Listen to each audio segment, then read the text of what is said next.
Día, mi nombre es Dayana Barreto Carbonell, soy médico residente de endocrinología de la Universidad Nacional Mayor de San Marcos, con sede hospitalaria en el Hospital Nacional Daniel Alcides Carrión. El tema que voy a desarrollar el día de hoy es incidentaloma adrenal. Para ver la introducción, ¿no?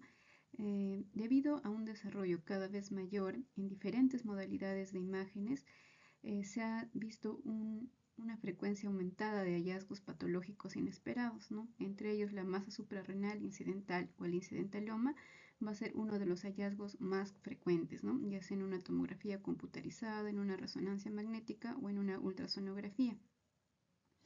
Por lo que el incidentaloma adrenal va a representar un diagnóstico endocrino común, ¿no? Va a afectar a cerca del 2% de la población general y va a aumentar este porcentaje a medida que aumenta la edad, ¿no? Llegando a un 7% aproximadamente y siendo raro en sujetos menores de 40 años.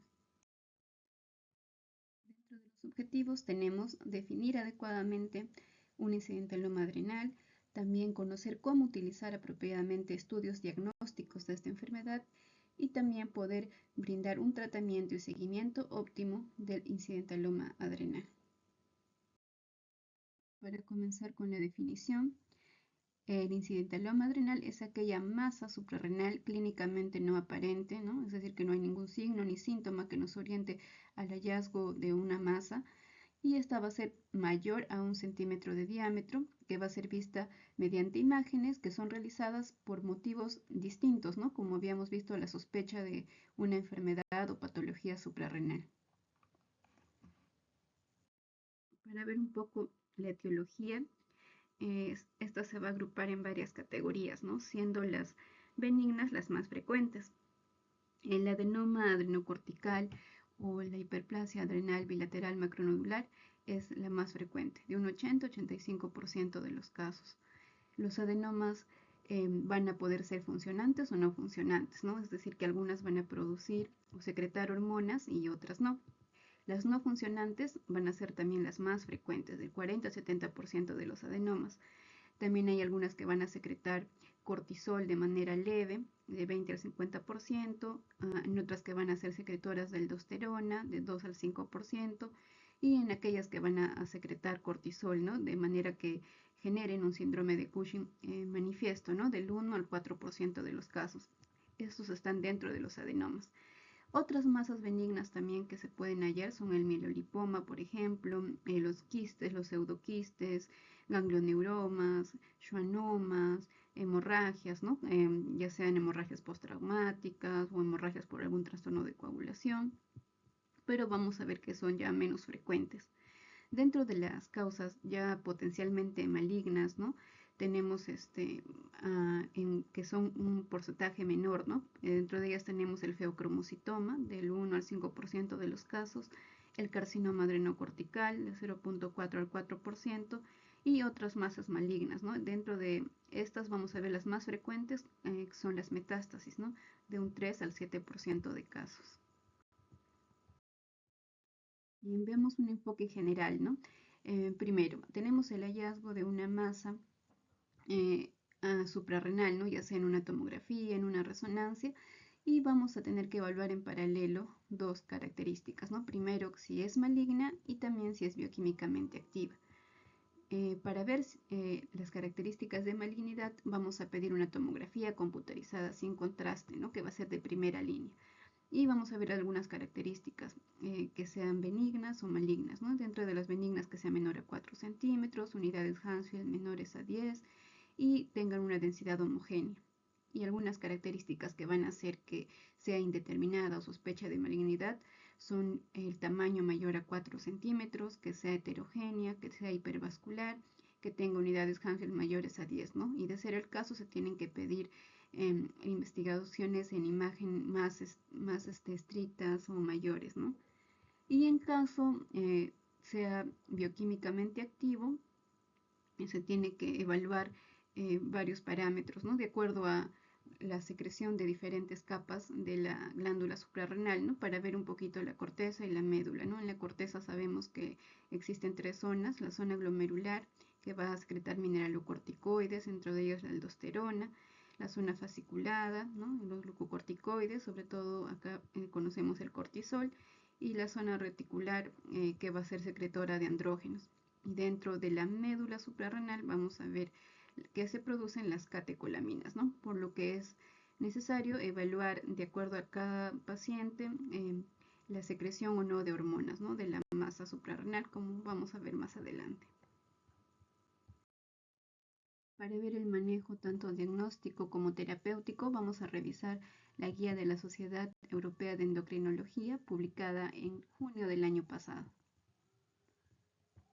Dentro de las observaciones generales, ellos recomiendan que los pacientes que tengan un incidentaloma suprarrenal y tengan ciertas características que vamos a ver, se sean discutidos, ¿no? En un equipo multidisciplinario de expertos que incluye un endocrinólogo, radiólogo, cirujano, ¿no? ¿Cuáles son estas características? Primero, que las imágenes no son consistentes con una lesión benigna, también que haya evidencia de una secreción hormonal, ¿no? También que haya consideraciones debido a las características de esta masa de una cirugía suprarrenal, y también haya evidencia de un crecimiento tumoral que se va a ver en el seguimiento por imágenes de estos pacientes. En lo referente a la evaluación del riesgo de malignidad, ¿no? Se recomienda que se tiene que establecer desde un primer momento y con la mayor certeza posible si la masa suprarrenal es benigna o maligna, ¿no? Para esto, de igual manera, sugieren la tomografía computarizada sin contraste como primera modalidad de imagen. Y si es que esta tomografía tiene características de benignidad, como hemos estado viendo, no se van a requerir más imágenes. De igual manera, no se recomienda el uso de una biopsia suprarrenal de forma rutinaria, ¿no? Esto va a estar reservado para algunos pacientes que tengan, por ejemplo, lo que es una antecedente ya de malignidad extrarrenal, ¿no? También vamos a ver que se sugiere que se midan esteroides sexuales y precursores de la esteroidogénesis en pacientes que, debido a los hallazgos en las imágenes, hayan tenido una sospecha de un carcinoma adrenocortical. En el algoritmo diagnóstico tenemos una tomografía computarizada sin contraste, y de acuerdo a las características del tamaño y las unidades Hansfield vamos a dividirlo en 4 grupos, ¿no? En el primero, si tiene cualquier tamaño y es homogéneo y las unidades Hansfield son menores o iguales a 10, no va a ser necesaria más imágenes. Si es que es homogéneo, las unidades Hansfield son de 11 a 20 y el tumor es menor a 4 centímetros, vamos a evaluar una imagen adicional, o que esta imagen sea todavía con un seguimiento de 12 meses, ¿no? Las imágenes adicionales, como menciona acá, pueden variar de acuerdo a la experiencia o a la disponibilidad del centro, ¿no? Puede ser un PET-CT, un FDG, una resonancia magnética suprarrenal, una tomografía computarizada con lavado. En el caso sea homogéneo, las unidades Hansfield sean de 11 a 20, el tumor mayor a 4 centímetros, o sea homogéneo, las unidades Hansfield mayores a 20 y el tumor menor a 4 centímetros, o sea un tumor heterogéneo menor a 4 centímetros, se tiene que discutir en un equipo multidisciplinario, ¿no? Para considerar proceder rápidamente con una imagen adicional o una cirugía inmediata. En el caso que no se pueda caracterizar bien esta masa y continúe siendo una indeterminada, se tiene que realizar de igual manera imágenes de seguimiento a las 6 y 12 semanas, que puede ser con una tomografía sin contraste, ¿no? O una resonancia magnética. Y en el caso sea homogéneo, pero las unidades Hansfield mayores a 20 y el tumor mayor a 4 centímetros, o sea heterogéneo y un tumor mayor a 4 centímetros, de igual manera, ¿no? Se tiene que discutir con un equipo multidisciplinario, y acá sí se debe considerar aún más proceder rápidamente con una cirugía, ¿no? Y en caso que no sea tributario de cirugía, se tiene que de igual manera realizar un seguimiento cada 6 a 12 meses. Para continuar con el algoritmo diagnóstico, como habíamos mencionado en el enfoque inicial, se tiene que evaluar en paralelo el potencial de malignidad que hemos visto en la diapositiva anterior, y también vamos a determinar si es que es funcionalmente activo. Para ello vamos a pedir diferentes pruebas bioquímicas, ¿no? Además de la evaluación clínica. debemos de pedir el test de 1 miligramo con dexametasona y ya de acuerdo a las características de cada paciente podemos evaluar otros estudios. Una vez que hemos determinado estos dos campos, vamos a ver si es que es no funcionante, es decir, no es secretor y tiene características de una lesión benigna, no va a ser necesario más investigación, más estudios. Y en caso no sea así, ¿no? Ya sea porque es una masa que continúa siendo indeterminada o que secreta cortisol, ¿no? De forma leve, ¿no? Que eso significa max, o también que sea secretora de hormona de forma relevante, ¿no? Que haya manifestaciones clínicas o el tumor tenga características de malignidad, ya se tienen que evaluar, ¿no? En un equipo multidisciplinario y ver las opciones también de cirugía. Para repasar un poco también los criterios de benignidad y malignidad en las imágenes, vamos a ver que va a depender del tipo de prueba que hemos utilizado. Si es una tomografía computarizada sin contraste, que es la de primera opción, el criterio de que sea una masa benigna va a ser que las unidades Hansfield sean menores o iguales a 10, ¿no? Con una evidencia fuerte. En el caso que sea un PET-CT o en FDG, la ausencia de la realce de este marcador también nos va a sugerir que sea una masa benigna. De igual manera, en la resonancia magnética vamos a ver que si es que hay una pérdida de la intensidad de la señal, ¿no? O de acuerdo a cómo se ha realizado esta prueba, también nos va a sugerir una benignidad.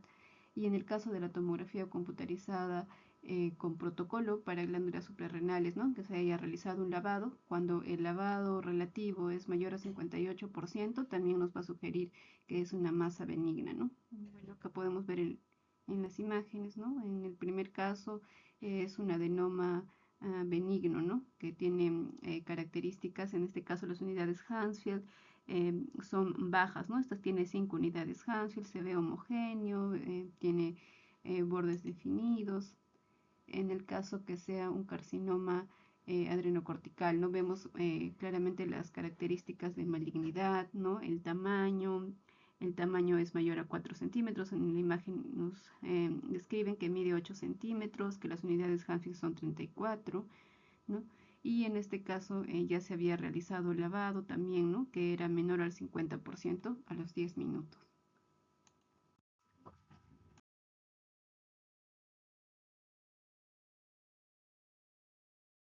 En la evaluación del exceso hormonal se va a recomendar una evaluación, ¿no? Que va a incluir tanto el examen clínico para ver los síntomas y signos de un probable exceso hormonal, y bueno, la prueba de supresión con dexametasona, ¿no? Durante la noche con 1 miligramo va a ser requerida en todos los casos, ¿no? Para excluir la secreción autónoma de cortisol, al menos que sean pacientes frágiles o que tengan esperanza de vida limitada. En este caso se puede evaluar realizar o no esta prueba. También nos dice que va a ser recomendado excluir el feocromocitoma, esto mediante la medición de metanefrinas, ya sea libres en plasmas o metanefrinas fraccionadas en orina, en los pacientes que tengan características no típicas de un adenoma benigno, ¿no? Entonces, en todos los masas suprarrenales que se sospeche malignidad o que tengan características que nos sugieran ello, vamos a medir las metanefrinas. De igual manera, en pacientes que tengan hipertensión concomitante o tengan hipopotasemia inexplicable, se va a recomendar que se mida la relación aldosterona-renina, ¿no? Para poder evaluar un probable aldosteronismo primario. Para ver el concepto de MAX, ¿no? Tenemos que una masa benigna suprarrenal, vamos a realizar el test de supresión de 1 miligramo con dexametasona.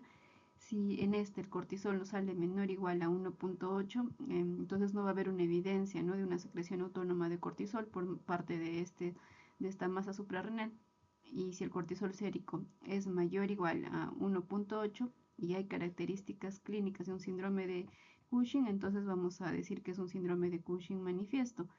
Por otro lado, vamos a ver el concepto de una secreción autónoma leve de cortisol, ¿no? En este van a haber comorbilidades que se van a asociar, ¿no? Entre ellas la diabetes tipo 2, la hipertensión, la dislipidemia. Si están estas comorbilidades presentes, ¿no? Vamos a ver si es que se puede confirmar el MAX Y también vamos a ver, antes de esto, se tiene que ver la independencia del ACTH, ¿no? Para ver esto ya a nivel central. Si es que no es independiente de ACTH, vamos a considerar un síndrome de Cushing dependiente de ACTH, ¿no? Y si es que demostramos que es independiente de ACTH, entonces vamos a considerar ya un tratamiento específico del MAX. En caso que no tenga comorbilidades atribuibles a cortisol, se tiene que monitorizar, ¿no?, al paciente, no se tiene que realizar un seguimiento de las enfermedades que puede desarrollar. Entonces, como vemos acá en el cuadrito, se va a recomendar realizar pruebas de detección de hipertensión y de diabetes tipo 2 en todos los pacientes que tengan un incidentaloma suprarrenal y MAX, ¿no? De igual manera, se va a sugerir realizar pruebas de detección de fracturas vertebrales en los pacientes que tengan también este diagnóstico. En cuanto al tratamiento quirúrgico, se va a recomendar un tratamiento perioperatorio con glucocorticoides en dosis de estrés quirúrgico cuando los pacientes se ha hallado un cortisol sérico matinal preoperatorio mayor a 1.8 microgramos por decilitro. Y de igual manera se va a sugerir que tanto los pacientes con MAX, al igual que los pacientes que tienen un síndrome de Cushing manifiesto y que van a ser sometidos a cirugía, se van a realizar un seguimiento, ¿no?, endocrinológico hasta que se haya documentado la recuperación del eje, ¿no? En el seguimiento de pacientes que no han sido sometidos a cirugía suprarrenal, vamos a ver que no se va a recomendar realizar más imágenes en aquellos en los que se ha determinado que es una masa benigna, ¿no? En pacientes con una masa suprarrenal indeterminada, pero que no se ha sometido a cirugía, sí se va a sugerir, ¿no?, una repetición de imágenes, ya sea con tomografía o resonancia sin contraste, después de 6 a 12 meses, ¿no? Esto para que podamos excluir que haya un crecimiento significativo. De haber un crecimiento significativo, es decir, más del 20% en el diámetro, se tiene que ya sugerir una resección quirúrgica. También nos dice que no va a estar recomendado realizar análisis hormonales repetidos, ¿no?, en los que ya en la evaluación inicial se hayan visto unos rangos de referencia normales, ¿no? Al menos, claro, que hayan nuevos signos o una clínica sugerente, ¿no?, de una secreción hormonal o empeoramiento de comorbilidades. Y en los pacientes que tengan MAX y que no se hayan sometido, como hemos dicho, a una adrenalectomía, solamente va a estar recomendada una reevaluación anual, ¿no?, de las comorbilidades que están atribuidas a la secreción de cortisol, ¿no?, que habíamos dicho que son la diabetes, la hipertensión y también las dislipidemias. Y finalmente, para ver algunos puntos esenciales. Si bien hemos visto que la etiología de los incidentalomas suprarrenales son en su mayoría benignos, aproximadamente el 2% de los pacientes puede tener un cáncer de corteza suprarrenal, por lo que es importante evaluar siempre las características potenciales de malignidad. Hasta el 10% de los pacientes también va a tener una secreción autónoma de hormonas suprarrenales, de ahí también la importancia de evaluar, ¿no?, si son funcionalmente activos. La investigación inicial de elección es la tomografía computarizada sin contraste, ¿no?, de ambas glándulas suprarrenales, como mencionamos. De igual manera, en pacientes que haya hipertensión o una hipopotasemia subyacente, además de evaluar el test de 1 miligramo de supresión con dexametasona, ¿no?, para ver la secreción de cortisol, va a ser necesario también excluir un feocromocitoma y también un aldosteronismo.